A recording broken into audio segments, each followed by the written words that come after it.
Remember the excitement of learning to drive? On one hand, there was the rush of knowing that you'd soon experience the freedom of the road. And on the other, the realization that you'd be grounded if you dented Dad's car. Well, there's now a new system that maintains the excitement while reducing anxiety. Nancy Wood now with our final installment in our series on driving.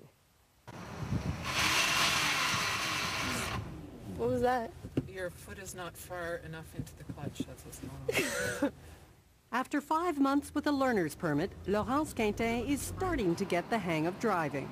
It's hard because you have like 18-wheeler trucks coming on, and you're not going fast enough, so you always have to speed up. Okay, that kind of... It's tough for her mother too, who sits beside her on every outing. Don't assume that he's going to do something intelligent. When it's a new situation, every time we're doing something for the first time, I really feel nervous and anxious about it. Did you look to the right? Yeah, I did. That's the way it's been for years. Driving lessons and hours spent practicing in the family car with a white-knuckled parent. But there may be an alternative. The driving simulator. Turn the head and the steering wheel at the... Developed by engineers who design flight simulators, it allows new drivers to learn in a controlled environment. It was really realistic.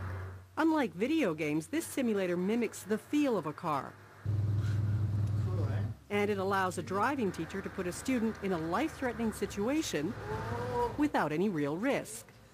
Everything that could happen in real life and that eventually does happen to a lot of people in real life, we can compress in one training program.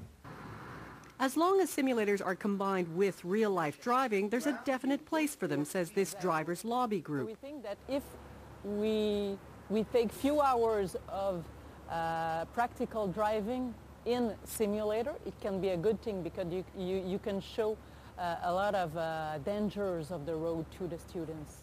If you were that pedestrian, how would you feel? And then there's the value-added factor. Well, it was very relaxing. I had a nice cup of coffee, a couple of cookies. It was just like, oh. Keeping young drivers safe and their parents just a little less stressed out. Nancy Wood, CBC News, Montreal.